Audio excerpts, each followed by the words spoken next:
And so let me conclude by talking a little bit about some of our friends, some of the same friends that I started this speech with. I have friends, maybe you have some who are like this. I have friends who, with great nostalgia and fondness, declare with some pride, too, that they marched, that they were there during the Civil Rights era. It's funny how many people marched, even people too young to have been alive then. But I like to take my friends at face value to trust their word.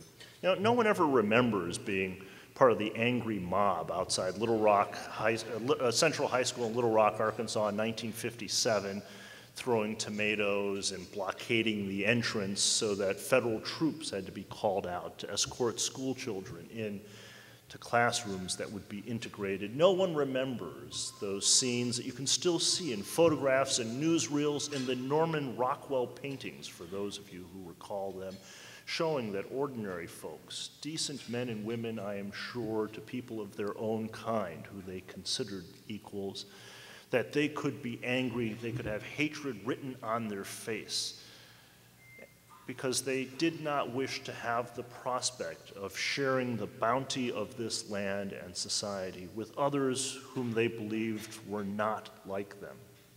Well, be that as it may, let's just talk for a moment about our friends.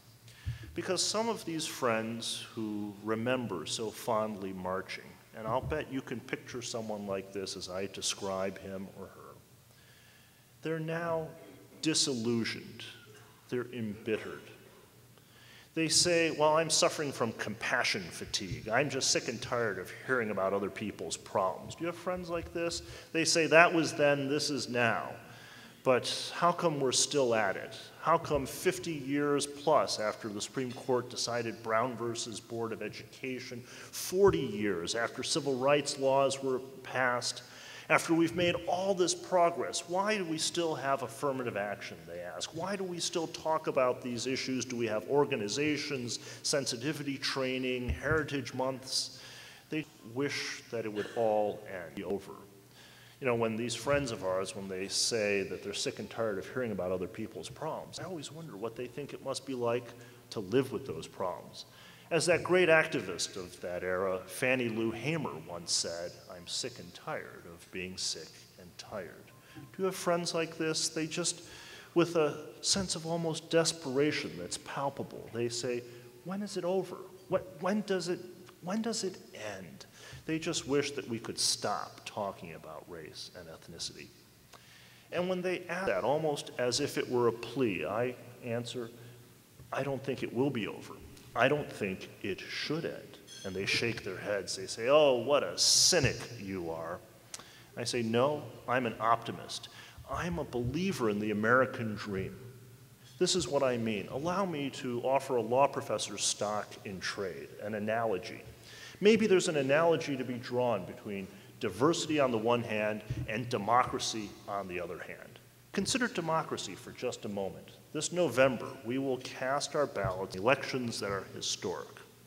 Now, it doesn't matter for my purposes what candidate you support or what cause or what party.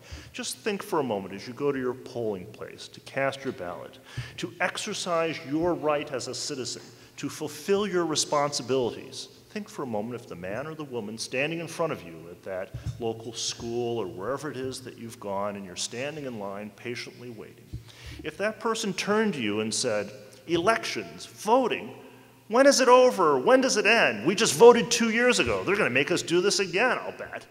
You would know this person doesn't get it. They missed an important civics class in high school. They don't understand that democracy is a process, not an outcome.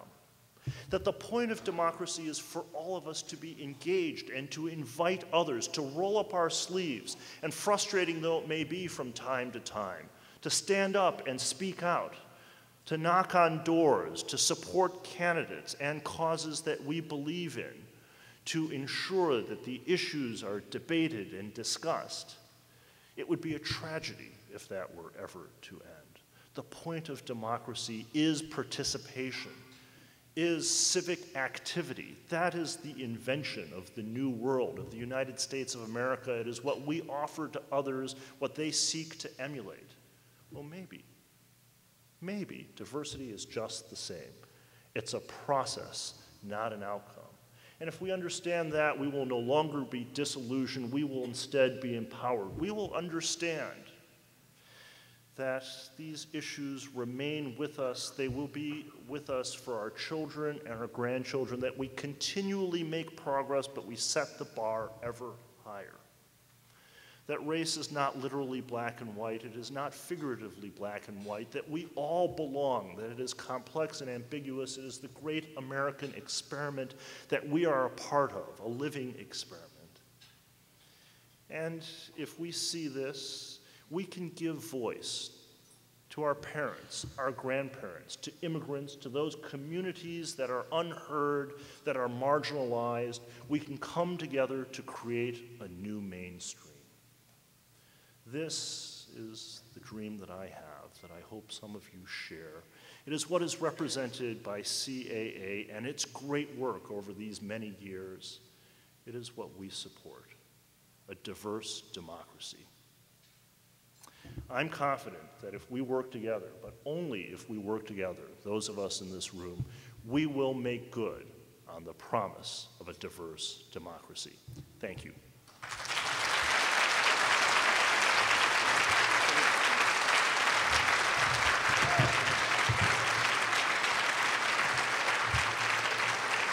Thank you, Frank. Brother, your voice is low and sexy, man. I think I'm going to have you and Vin sing karaoke for us at the end of the program tonight. Frank, thank you so much for being our keynote speaker tonight.